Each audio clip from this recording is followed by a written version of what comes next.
अस्सलाम वालेकुम। आज फिर से आपके सामने कुछ बेहतरीन बातें रखने का मौका मिला। मैं समझता हूँ कि इन बातों पर फिर हम गौर करें, क्योंकि इन बातों को समझने की अशद ज़रूरत है आजकल के इस जदीद दौर में। कंटेम्पररी इंसान एक अजीब तज़ाद में ज़िंदा है। इसके पास मालूमात पहले से ज़्यादा ही, मगर हिकमत शायद पहले से कम। वो चंद बातें जानकर समझता है कि वो शायद सब कुछ जानता है।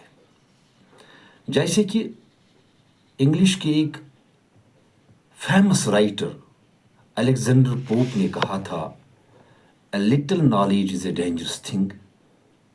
उसने अपनी एक ऐसे में ये बात कही थी। आज मसला जहालत नहीं बल्कि इल्म का गुरूर है। हम आदि मालूमात के साथ मुकम्मल फैसले करते ही महदूद तजुर्बे को मुकम्मल हकीकत समझते हैं और अपनी राय को इल्म का नाम दे देते हैं। यहाँ फ्रेंच का एक फिलासफर बड़ा रिलेट होता है, उसकी बड़ी रिलेवेंस है। उसका नाम था मिशेल फोको। उसने हमें एक अहम सवाल की तरफ लिया है कि आर वी ट्रूली फ्री और have we simply changed the form of our prison. Foucault खुद को सिर्फ एक थ्योरिस्ट नहीं बल्कि एक्सपेरिमेंटर ज़्यादा समझते थे। अब मसला है, what is the difference between theorist and experimenter. Theorist वो इंसान होता है जो अपनी एक थ्योरी देकर एक सिस्टमेटिक सिस्टम बनाकर उस सिस्टम में या उस सिस्टम से तमाम चीज़ों को देखने की कोशिश करता है या तमाम प्रॉब्लम्स को उसी दायरे में लाकर हल करने की कोशिश करता है। लेकिन एक्सपेरिमेंटर वो इंसान होता है जो इल्म हासिल करके उस पर सोच विचार नए तरीके से उसको परखने की कोशिश करता है। यही वजह है फोको कहते थे, I consider myself more an experimenter than a theorist. उनके लिए सोचना एक तैयार शुदा नजरिए को कबूल करना नहीं बल्कि खुद को मसलसल कंटिन्यूसली बदलने का अमल था। इसी असना में ग्रीक का एक बड़ा फिलासफर जिसको हेराक्लाइट्स कहते थे, वो भी कहते थे, everything is in constant flux. हर चीज लगातार चेंज होती रहती है। लिहाजा इल्म हासिल करने के साथ साथ नए तजुर्बात, उस इल्म को लगातार इस्तेमाल करना जदीद इंसान के लिए अशद ज़रूरत है। To think differently is to begin seeing differently. लेकिन जदीद इंसान का मसला ये है कि वो सोचने से पहले फैसला करता है। ये बड़ी प्रॉब्लम है।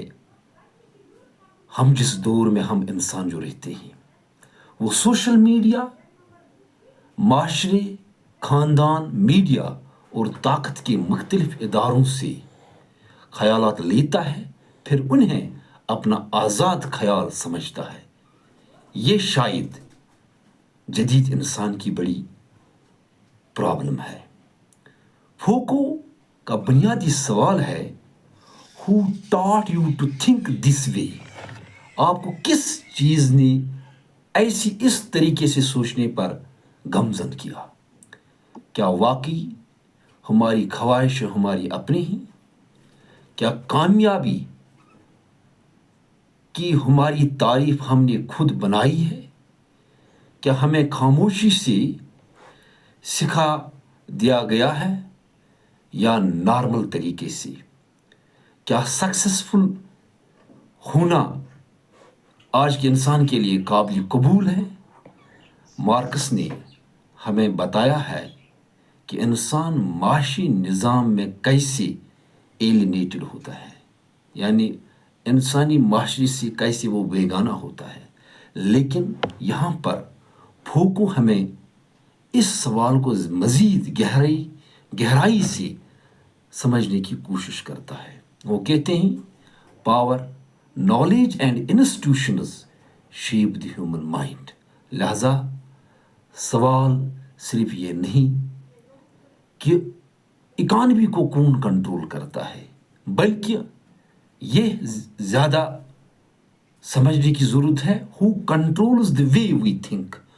हमारी सोच को कोई बैरूनी ताकत मत कंट्रोल करती है। आज इंसान के पास इन्फॉर्मेशन की कोई कमी नहीं, मगर रिफ्लेक्शन, उसमें जो असर वो बहुत कम देखने को मिलता है। वो दूसरों की बनाई हुई कामयाबी के पीछे भागता है, दूसरों की तारीफ में अपनी कदर तलाश करता है और फिर खुद को आज़ाद समझता है। मगर ये याद रखें, the deepest prison is the one we can not see. असल आज़ादी सिर्फ जिस्मानी आज़ादी नहीं, real freedom begins with mental freedom. आज आप इंसान ज़हनी तौर पर आज़ाद होना चाहिए। वो अपनी आज़ादी, उसकी आज़ादी असल में उस दिन शुरू होती है जब इंसान ये मान ले कि perhaps I do not know as much as I think I know. Foucault का सबसे बड़ा सबक शायद यही है, फ़लसफ़ा हमें सिर्फ जवाब नहीं देता बल्कि हमारी यकीनों को भी सवाल बना देता है। लिहाजा कंटेम्पररी इंसान के लिए सबसे अहम सवाल ये है कि क्या मैं आज़ाद हूँ या मेरी आज़ादी को भी किसी ने तश्कील दिया है। Freedom begins when we question what made us who we are. शायद हिकमत की इब्तिदा सब कुछ जानने से नहीं बल्कि अपनी लाइल्मी को पहचानने से होती है।